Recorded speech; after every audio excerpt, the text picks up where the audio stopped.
Hey YouTube, here we are out in Michigan's Upper Peninsula. It's the middle of January. We're out on the old family farm. The sun is setting, as you can see. It's cold tonight too. It's single digits Fahrenheit. I expect it's probably going to go below 0 tonight Fahrenheit. Like I said, we're out here on the old family farm. I'm staying in an RV tonight, camper trailer. It's an old one. We just backed it. I stayed in it last night here on the farm, but it wasn't this cold. It was cold last night, single digits, but I think tonight's actually going to be colder. This is an old trailer. Some of you might know more about it. There's no skirting on it or whatever. Some of the windows have been closed up. It's all been redone inside and outside, kind of, for that matter too, to an extent. It's been painted. There's a new rubber roof on it. But like I said, you know, people ask the question about camping in an RV, and one thing you hear people talking about is put skirting around it. Skirting would definitely help. The advantage I see to skirting is it's not hard to heat a small area like this. But as soon as the heat turns off, it gets cold quick. And I think that's because of, if it was skirted, the floor would stay, the heat would stay in longer because it wouldn't be coming in through the floor. This camper here has been all stripped out inside. To the best of my knowledge, he said it's been insulated. The floor, the walls, and the ceiling have all been insulated with foam board. It has a rubber roof, like I said. The windows are the original windows, and some of them have been broken. Most of them are painted off or sealed off. But there's the original camper window. But right here, I mean, this window here, you know, it's in bad shape. Let's just leave it at that. But you can even see from the outside the moisture. I'm running a propane heater. Here's my view out my back. My back door of the camper. Let's take a look around, panoramic. We're on a beef farm here in Michigan's Upper Peninsula. Have a little farmyard here, part of the... I wouldn't be scared to move my camper out into the pasture or even back into that woods. That may even happen at some point. But right now it's in the farmyard because we are going to hook electricity to it real soon. Maybe my next camping adventure out here, we will have the electricity hooked up and we'll go from there. So, but here we are. We got this is an old milk house from when there was dairy here, but here we are again. I'll step back best I can, but there we are. So we'll go in the camper. The lighting's going to be bad.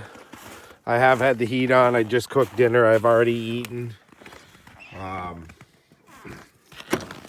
But I have a Mr. Heater Buddy heater. That's going right now. We'll step in the camper. I'm going to close the door. I might use the flashlight to kind of help this video along because it is dark in here. Like I said, I haven't hooked up the electricity yet. So we're just running on flashlights, and I also have a lantern up there. Right there's a little propane single burner stove I was using. I had some potato salad and some noodle salad along with some homemade brats I just cooked up. We got the bunk bed there. Last night got hot and I moved down to the bottom bunk, but I was sleeping up on the top bunk. We'll give you a little tour, I guess. The whole camper, like I said, has been redone. This is all cedar, tongue and groove. There's an old air conditioner there. There's the sink. This is where the refrigerator was. The guy I bought it from wanted the refrigerator. I still have to do my dishes, but I just had dinner. But I'm gonna probably put a refrigerator there. Again, the electricity is getting hooked up soon. But for now, we're using the Buddy heater. Running it with 1 pound propane cylinder. As you can see, the cylinder gets frosty as it's running out. So, but I have lots of extra cylinders, gallons of water, stuff like that. And again, like I said, I cooked dinner. So, but it is warm in here. Oh, I actually left this on the burner after cooking dinner because it does throw quite a bit of heat. It's not needed. You know, right now, really, I have the buddy heater running on low. I'll just show you real quick. There's multiple settings there. There's the pilot light, there's low, and there's high. I just leave it on low because it runs for 4 hours. On high, it lasts for 2 hours. So I'm just going to let it run on low. This burner over here throws an incredible amount of heat for not being, you know, a heater. I'm sure it's not safe for heating. I'm just doing it right now for a minute, but and like I said, it's not because I needed to. But I was just cooking, and when I went to turn it off, I said, you know what, I'm going to leave this run for just a minute longer. So, but I've got it off now. There's lights in here. You know, I'll probably be using them, but we'll see how what I'm gonna do with it once electricity comes. I mean, this is how my friend who I bought it off of had it, but I'll be using the air conditioner. I'm gonna have this set up kind of like a tiny house. Like I said, it's gonna be hooked to electricity, stuff like that. So here we are at 0 degrees out. The camper's been out here all winter in Upper Michigan. This is something else that happened. As soon as you start warming it up, flies started coming out of everywhere. It amazes me. So last night, there's my flashlight. Okay, there we go. Last night I got in here and I started heating it up. I've been driving all night long and I started heating it up. And once it got warm enough, it was probably 2 in the morning, and I crawled into bed up on the top bunk, and these flies are big, the ones that come to life. This fly came to life, and it jumped up. It like jumped into I don't have much hair, but it jumped into my hair and was bzzz real quick, and it scared me. So I swatted it away, but yeah, there's definitely flies. I'm going to run into problems this summer and even this winter with mice. I noticed there was mouse poop from the last time I was here, which was only a week ago. I haven't seen any mice yet. To be honest, I'm not a fan of mice at all. So, but I think the only place they can get in is not necessarily the sink, but where the refrigerator was ripped out. Not that the refrigerator would have kept them out. But I think there's some spots there that need to be sealed up better, and I will try to seal them up better. I'm not a fan of mice. I want to keep them out. Eventually, I might move out into the camper here permanently to avoid rent.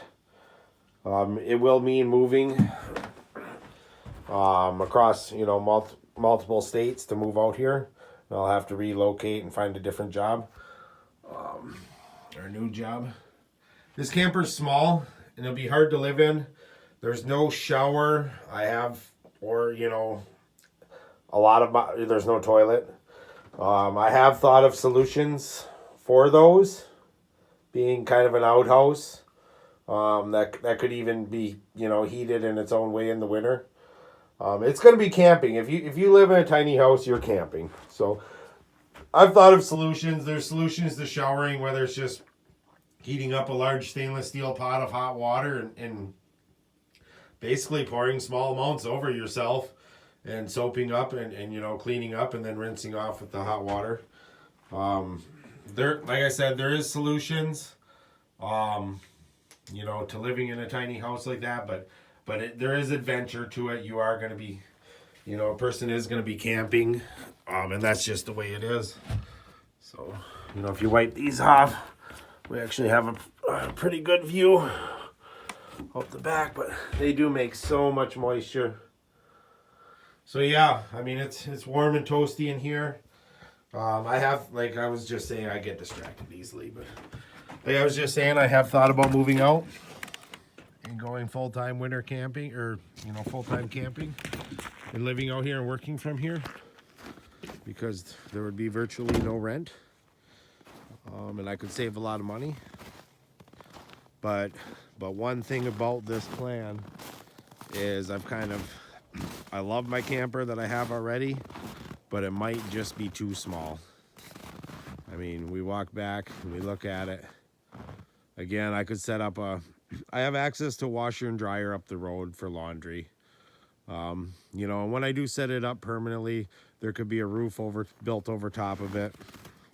Kind of build like a pole barn style roof over top of it.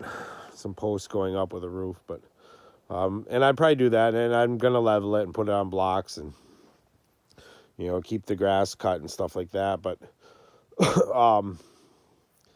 there would be ways to make this work, and I mean it would actually be great for my budget.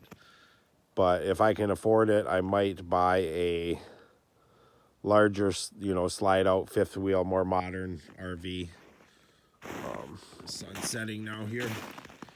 But yeah, get a more modern, larger camper, something with a bathroom and stuff. And right in that building there, I mean, here's the camper. There's that building. It's about 100 feet away. Right now, there is electricity and running water. And that's year-round running water in that building. So there would be ways where I could run water to the camper. If now imagine I had a modern fifth wheel parked here, I could have running water, I could, and electricity. So why wouldn't I want to live out here for free rent? It's beautiful out here. Of course I want to live out here. So yeah, just some ideas I'm kicking around. Again, for this story, we'll just say I'm a single guy, and I could definitely live in this camper and make do if I had to. I could set up an outhouse. I could set up a way to shower, even in the winter time. I have friends, but even a laundromat access would work. I could have access to, I got to do one load of laundry, a week. Big deal if I have to go to the laundromat. Right now, living in a apartment in the city, I'm already going to the laundromat, so... there's different scenarios. The one problem is this land here in Upper Michigan. I don't know if you know a lot about Upper Michigan, but I'll just fill everybody in. There's a lot of remote area, far from town, and jobs are they're low paying, and they're few and far between. So that's kind of where I am right now. It's not about moving out to my camper and living in the tiny house. That's kind of a decision I've already made. I mean, I love it out here on the farm. I love it out here in the camper, but the decision is more about just securing income. You can see the light is on in the camper. We'll go back in. I'm gonna turn the heat off and go up and visit with my cousin, who's also my electrician, who's gonna help me out with wiring up some power here. Maybe the next time I even come up here, we'll have power. And one of the solutions to the power could be long extension cords. There is a place I can plug in there. I was not aware of that until just now. So yeah, we'll get her dialed in. Once the power's on in here, and I'm no longer using propane to heat, maybe I'll still be using it to cook. But once the power's on in here, and I have real lighting going on instead of this lantern and a flashlight, things are going to be different. I'll probably have a refrigerator in the refrigerator spot. Come summertime, I won't need a cooler. So once it becomes... Another problem I have here is it's such a remote area, my cell phone doesn't work. And it's kind of a beautiful thing. I actually kind of like it in its own way. But I will need signal here. Maybe you guys know more about it, but I guess there are antennas you can buy, home-based antennas that might put the antenna kind of up in the air a little bit, but it boosts the signal. Once in a while I can pick up where it goes from no service to 1 bar. And even on the farm, on the land, if I go back towards the woods and to the north, there's a spot. It's not very big, but there's a spot in the woods where I have full service, and I've streamed and video chatted with people around the world from that spot in the woods.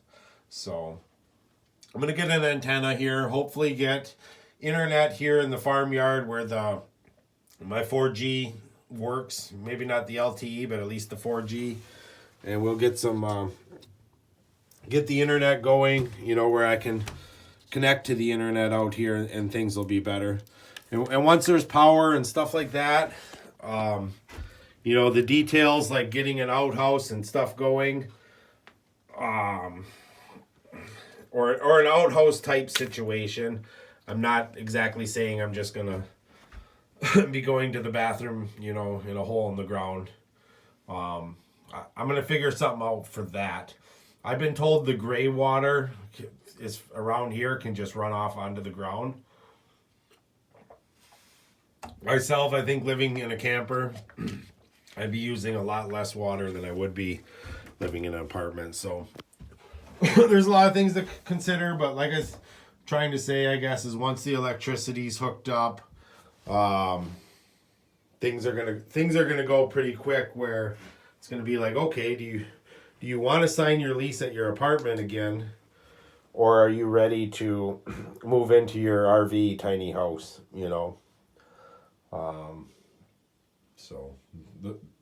Once the electricity's hooked up and you hit the switch and there's heat, and you hit the switch and there's lights and they're bright, and I can shoot film without using a flashlight, it's going to be hard not to want to move to where there's free rent and a peaceful surrounding setting and beautiful views. I can have campfires out here.